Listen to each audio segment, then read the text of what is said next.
Rádio Rio de Janeiro passa a apresentar o programa Estudo das Obras de André Luiz. Vamos refletir sobre o livro Os Mensageiros. Produção e apresentação, Marco Antônio e Tereza Cristina.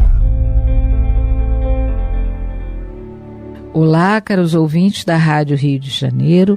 Estamos começando nosso programa Estudo das Obras de André Luiz, atualmente estudando o livro Os Mensageiros, psicografado por Francisco Cândido Xavier, pelo espírito de André Luiz. Amigos ouvintes da emissora da Fraternidade, Rádio Rio de Janeiro, estamos novamente aqui com a permissão de Jesus para darmos continuidade ao estudo da obra Os Mensageiros.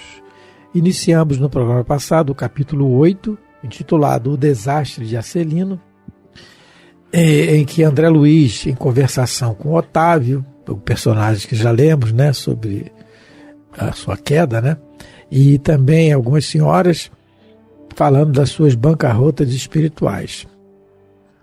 E aí chega perto deles no programa passado ainda não vimos isso, mas falando das suas bancarrotas espirituais e dizendo também das oportunidades de novo empréstimo. Ele coloca assim, o tesouro divino, que colocamos isso como sendo as reencarnações que Deus nos dá a oportunidade.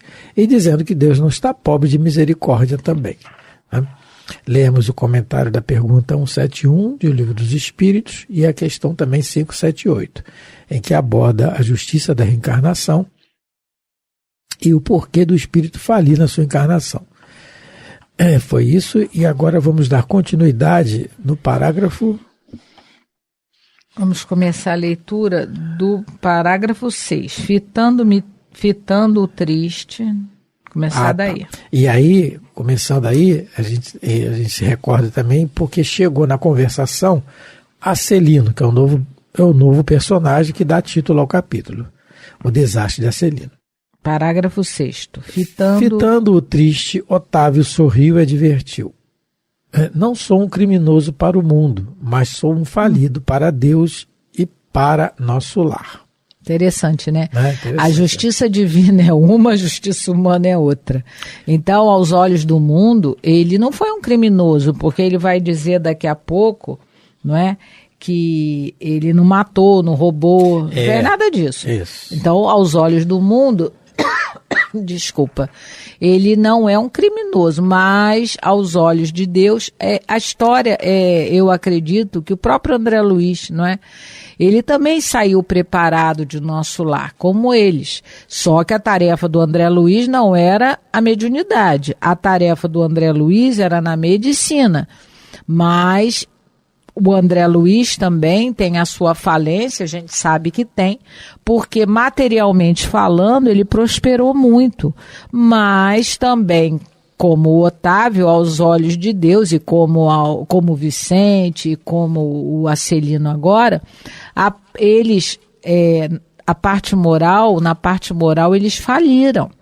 Então a gente lembra que o André Luiz faliu em outra área. Em nosso lar eu lembro que... Não é nosso lar não, vai ser aqui. Em algum capítulo aqui, acho que foi aqui mesmo que o Vicente disse para ele que eles faliram em todas as... A gente já leu isso, né? Que quando é a primeira vez que ele conhece o caso do Vicente, o Vicente diz para ele, né? Ele pergunta para o Vicente, por que a gente não está fazendo um curso dos médicos falidos? E aí o Vicente diz, porque a gente faliu em todas as linhas. Nós falimos conosco mesmo, no caso ele, o André Luiz e o Vicente, né? O Vicente diz, a gente faliu conosco mesmos, nós falimos na sociedade e na família. A gente faliu em tudo. Por isso que eles não estavam localizados lá junto com os médicos falidos. Porque o curso dos médicos falidos lá era só para quem faliu na área profissional. Eles não, eles dizem que eles faliram todo. Então, no mundo espiritual, os valores mais prezados na realidade são os valores espirituais, que a maioria dos médiuns aqui que nós vamos ver não cultivaram. O Otávio está falando, lembrando que foram 30 anos que ele se preparou no plano espiritual, né? Ele relata isso para a sua tarefa mediúnica. Então ele está dizendo realmente, o mundo não viu isso. Socialmente podia ser uma pessoa social, pagar os seus impostos, não roubou ninguém, não matou ninguém, mas para a vida eterna não é bem assim. O Otávio, ele fez aquela escolha dele, ele preferiu, né, os prazeres do mundo, porque para a gente lembrar, o Otávio é aquele que expulsa os benfeitores dele, né? A madrasta vai para o hospital. Não, vai para o leprosário. Vai para o leprosário e ele fica com as 6 crianças, expulsa as 6 crianças, só quer se divertir, tanto que é obrigado a casar com uma moça, porque ele não respeitava, né, as moças. Então, quer dizer, ele trocou o que poderia ser a felicidade verdadeira pelo prazer momentâneo, não é? Isso, exatamente. Continuando então. Sejamos, porém, lógicos, revidou Acelino, que é o que chegou para a conversa agora, parecendo mais encorajado. Você perdeu a partida porque não jogou, e eu a perdi jogando desastradamente. Então ele está dizendo que o Otávio, você perdeu, você nem jogou, você nem, a tua tarefa que você tinha que fazer, você nem se imbuiu dela, da tarefa mediúnica. Você não jogou, claro, dos erros dele, mas ele não jogou. E ele está dizendo, Acelino, que ele perdeu jogando. Isso é que a gente vai ver. Ele perdeu exercendo a tarefa. É ir para o inferno pelo caminho do céu, mais ou menos assim, né? Que a gente fala, né? Divaldo que fala isso. Divaldo fala isso, fala claro, assim, repetimos Divaldo. Muitos de nós estamos indo para o inferno pelo caminho do céu. Ele tem tudo na mão. Exatamente, criando um inferno dentro de nós mesmos. Quando a gente fala ir para o inferno, é o inferno interno, tá? A gente não tem um lugar geográfico que Deus criou para a gente ir para lá, isso a gente sabe, isso é notório, né? Principalmente para aqueles mais esclarecidos que estudam a doutrina, mas é o inferno interno, né? Como diz lá no livro Libertação, o instrutor Gubbio, Satã é inteligência perversa. Mas continuando. Tive 11 anos de tormento nas zonas inferiores. Sua situação não reclamou esse drástico. Mesmo assim, confio na providência. Então, engraçado, ele parece que está muito mais otimista, né? Apesar de tudo. Isso, mas é isso aqui. Isso que eu ia falar também antes de comentar isso aqui. Porque é isso que a gente comentou, acho que foi no programa passado. Aqui é uma catarse. Aqui são aqueles grupos que a gente vê aqui encarnados, por exemplo, dos alcoólatras anônimos, narcóticos anônimos, etc. As pessoas vão para o grupo para falarem dos seus problemas. Olha, eu não estou conseguindo. Tem alguns filmes até que relatam isso. Outro dia a gente viu um. E a pessoa chega lá tímida e vai embora.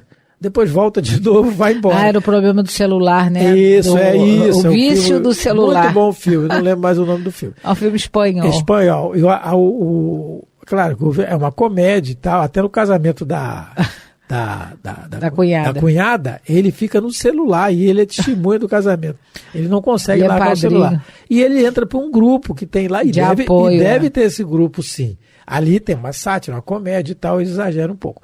Mas tem isso, então são catarses que são feitas para melhorar. Então, quando a Tereza comentou, né, ele parece estar mais otimista, apesar de ter falido no trabalho, né, mas quanto tempo ele já está no plano espiritual? Não sei, já reconhecendo seus erros, né? Isso que é o legal, isso que é o importante. O que ele está dizendo é que o Otávio, ele não precisou passar, né, ficar estagiando nas zonas inferiores, ao que parece, ele já foi recolhido em nosso lar. Não sei, né, ele diz aqui que ele parece que teve experiências mais dolorosas, né? Antes de adentrar a colônia. Porque para você adentrar a colônia, ou você tem que ter merecimento, ou você tem que estar arrependido do que você fez e reconhecer a paternidade divina. E entender que você não é vítima do mundo, não é? Que você é um injustiçado. Porque a gente vê isso através da experiência do André Luiz. Ele só conseguiu adentrar em nosso lar através do ministro ministro Clarencio, apesar da intercessão materna, ele só consegue quando ele faz aquela prece de reconhecimento da sua pequenez, entendendo que ele não era um injustiçado divino. Então aí ele consegue adentrar. Então, ao que parece, o senhor Acelino está mais confiante do que o outro que não teve que passar por situações, mas cada caso é um caso. Ele tá tentando ajudar e animar o moço, né, o senhor Otávio. E ele fala que passou 11 anos de tormento nas zonas inferiores e o outro não. No livro Ação e Reação, o instrutor Druso, ele faz um comentário muito interessante no capítulo 19, Sanções e Auxílio. Ele falando do umbral. Livro Ação e Reação também de André Luiz, né? Ele fala assim: o que existe realmente é um imenso umbral entre a terra e o céu, doloroso continente de sombras, erguido e cultivado pela mente humana, em geral rebelde e ociosa. Então, aquela rebeldia de não reconhecer o erro e a ociosidade, não querer, porque melhorar dá trabalho. Como dá? Desvairada e enfermiça. Os companheiros desencarnados que despertam devagarinho para a responsabilidade de viver, encarando face a face o imperativo do renascimento difícil no mundo, passam a trabalhar laboriosamente, vencendo óbices terríveis e superando tempestades de toda a sorte para a conquista dos méritos que descuraram durante a permanência do corpo. Né? Então, o que ele está dizendo aqui? Que quem desperta, mesmo vagarosamente, para a responsabilidade de viver, encarando o imperativo do renascimento, quer dizer, novas oportunidades, renascimento difícil que ele fala, porque aí vão vir as expiações, porque é a colheita da sementeira que a gente fez, e vão ser a existência, a elevação real é no corpo, como os espíritos respondem a Allan Kardec, no Livro dos Espíritos. E aí depende do espírito, que a gente está vendo aqui, que um passou 11 anos de tormento, o outro não. Cada caso é um caso, isso é interno, a gente não tem condição de julgar isso exteriormente. Só os espíritos superiores, os nossos guias, né, os anjos guardiões, eles conseguem avaliar isso. Não é? Então é isso. Mais um pouquinho, né? Nesse instante interveio o Vicente acrescentando. Aí já é o Vicente falando. O médico falido. Me lembro do médico. O Vicente é aquele o médico falido. Que o cunhado envenenou ele. Então, o médico, ele era médico. Ele é médico também, isso. Interveio, que gostava das pesquisas. Isso. Acrescentando. A conversa tá boa, gente. Tem bastante gente. E não é fofoca, a conversa é trabalho, porque é conversação útil, né? Conforme os espíritos falam para Allan Kardec no Livro dos Espíritos. Então, o Vicente falando. Cada um de nós tem a experiência que lhe é própria. Nem todos ganham nas provas terrestres, né? Então, interessante que ele fala isso. Cada um vai ter a sua experiência que é própria. A necessidade de cada um, a dificuldade que cada um encontra na encarnação é a necessidade que ele tem para a sua elevação. No Livro dos Espíritos, na pergunta 259, só um pouquinho, deixa eu ver, está aqui. Está aqui, no capítulo Escolha das Provas, Allan Kardec pergunta assim: do fato de pertencer ao espírito, a escolha do gênero de provas que deva sofrer, seguir-se-á que todas as tribulações que experimentamos na vida, nós a previmos e buscamos? Então, tudo, o gênero de prova, de acordo com o equilíbrio do espírito, ele pode até opinar, escolher, se a escolha dele for coincidente com a dos espíritos superiores, né? Claro. É como a criança escolher alguma coisa que ela queira, de acordo com o que os pais permitirem. Claro, eles querem o melhor para o filho, imagina Deus, né? Aí resposta: todas não, porque não escolhestes e previstes tudo que vos sucede no mundo, até as mínimas coisas. Então está dizendo que a gente não escolhe o que sucede, as mínimas coisas. Escolhestes apenas o gênero das provações. Então, as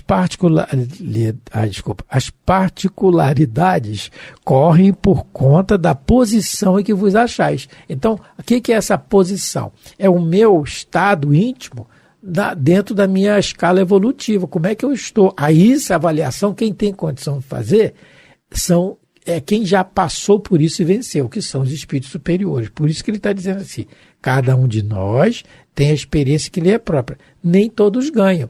E nessa questão de nem todos ganhar, é muito interessante o ouvinte ir no capítulo 12 do livro Missionários da Luz, em que um setor que trabalha um personagem aqui chamado Manassés, ele trabalha na situação é o Instituto de Reencarnação. De reencarnação, exatamente. Né? E tem um trechinho que ele explica assim, porque ele fala assim, ele fala para um futuro reencarnante, fala assim, espero que você volte na condição de completista. Aí ele fala, o que é completista? Né? Aí ele vai explicar, é o título que designa raros, olha a palavra que ele fala, raros. Então tem gente que consegue, né? Mas são raros. Que aproveitaram todas as possibilidades construtivas que o corpo terrestre oferecia. Então aproveitar a oportunidade, a oportunidade de surgir, eu aproveitar, pelo menos eu fazer a tentativa e não desanimar. Aí ele fala assim, em geral, quase todos nós, em regressando à esfera carnal, perdemos oportunidades muito importantes no desperdício das forças fisiológicas. Perambulamos por lá, quer dizer, aqui encarnado, fazendo alguma coisa de útil para nós e para outro. Mas, por vezes, desprezamos, sim, olha o que ele vai falar, por vezes, desprezamos 50%, 60%, 70% e frequentemente até mais das nossas possibilidades. Em muitas ocasiões, prevalece ainda contra nós a agravante de termos movimentado as energias sagradas da vida em atividades inferiores que degradam a inteligência e embrutecem o coração. Então ele está falando que até mais de 70%, 80% das possibilidades. Então é o que ele está dizendo aqui, nem todos ganham nas provas terrestres. Né? E ele fala do corpo. E depois, né, primeiro ele fala do desperdício, né, fisiológico das energias do corpo e depois das morais, que aí nem se fala, né? Mas uma coisa a gente também pode depreender dessa fala é a questão de entender que aqui na Terra nós não estamos encarnados só para expiar nossas faltas, não é? As provas, elas chegam para a gente poder entender ou ver, né, mesmo, se nós já melhoramos em determinadas áreas que são como pontos mortos na nossa economia espiritual. Então, a gente pode, na maioria, né, nós temos expiações, quer dizer, nós temos dívidas do passado, lições equivocadas que precisam ser refeitas, mas nós também temos as nossas provas, que são aquelas situações que nos impulsionam para o futuro, para as próximas reencarnações. A gente não pode perder isso de vista. Então a gente encarna para reparar danos, mas a gente encarna também para semear para o futuro. E se a gente conseguir, olha, se o Otávio conseguisse, né, porque o caso dele a gente já estudou, se ele tivesse conseguido realizar a tarefa mediúnica dele, né, santamente, vamos dizer assim, poxa, o quanto ele não teria se adiantado. É certo que ele tinha já dívidas de outra, mas ele, cumprindo bem a sua programação espiritual, né? Se ele fosse um completista, como o Marco acabou de ler, o quanto isso o ajudaria na sua evolução espiritual. Mas, infelizmente, a maioria de nós troca o sagrado pelo profano, né? No sentido de a gente querer mais o prazer sensorial do que o prazer espiritual, vamos dizer assim. E aí a gente acaba repetindo velhos erros, velhos comportamentos equivocados, né? Então, mas cada um, como a Celino está dizendo, não, é o Vicente, que agora entrou na conversa. Cada um tem a sua experiência própria, né? E nem a maioria, nem todos, mas depois o André Luiz vai ver ali lá em Missionários da Luz que a maioria de nós, infelizmente, não é? Não conseguimos completar aquilo que prometemos, né? Antes de reencarnar, e não conseguimos cumprir o planejamento reencarnatório. Lembrando que a gente comentou, é o capítulo do livro Missionários da Luz, sobre o completista, é o capítulo 12, tá, do livro. É muito interessante. A minha mãe, Dona Isis, ela fica chateada. Como é que alguém pode pedir para vir feio? Porque tem uma situação nesse capítulo muito interessante. Quem tiver a oportunidade, é uma moça, uma senhora, né, que ela vai reencarnar, mas ela vai lá, ela vê o protótipo, né, do mapa dela, né, o mapa reencarnatório, e ela pede um probleminha na tireoide. Por quê? Porque ela tá achando que ela vai vir muito bonita e que ela já faliu nessa área, na beleza. E aí ela pede um probleminha lá na tireoide para que ela não tenha um corpo porque a gente sabe que a tireoide é uma glândula, né, que ajuda todas as outras, ela libera hormônios que vão ajudar em vários setores do nosso corpo. Mas ela aí quando a minha mãe lê, não é possível, ninguém pede. Eu falei, mãe, aqueles que já estão um pouco mais, porque, se eu não me engano, ela é uma completista. Então, ela já tem esse entendimento. Candidata, né, Tereza? Ela não encarnou ainda. Mas eu acho que ela é. Eu não lembro bem agora. Posso. Depois eu vou ver com calma. Mas ela, de qualquer jeito, ela já tem uma sabedoria, uma maturidade para entender que certas facilidades na Terra, não é?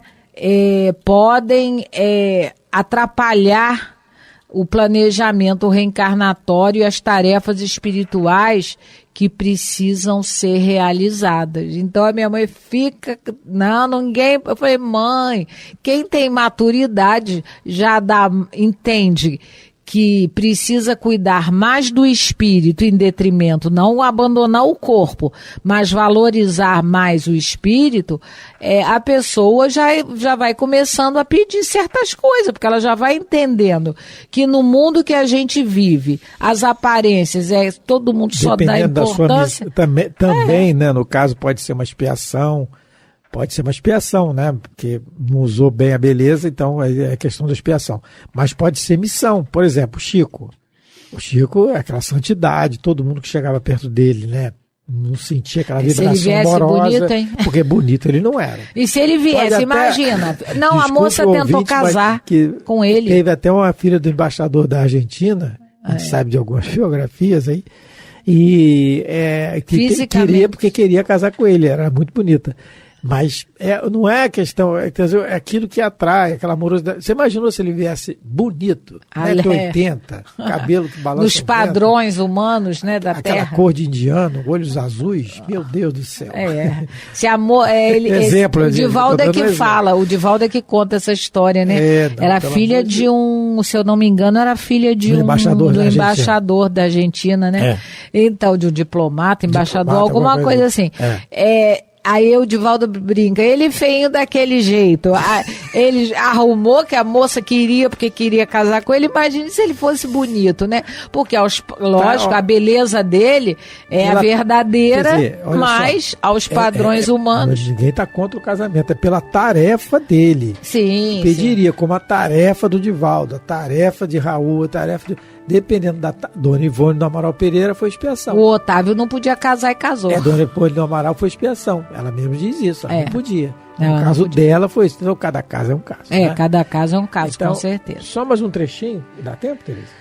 Não, acho que não. Não, né? Tem bons comentários. Para o próximo programa a gente continua. Então, comentamos aí o início da conversa do Acelino se juntando ao grupo, vai falar do seu desastre. Hoje nós estudamos o capítulo 8 do livro Os Mensageiros, desejando a todos muita paz, que Deus abençoe vossos lares e vossas vidas. Muito obrigado pela atenção, fiquem com Deus. Você ouviu pela Rádio Rio de Janeiro o programa Estudo das obras de André Luiz, com o livro Os Mensageiros. Produção e apresentação: Marco Antônio e Tereza Cristina.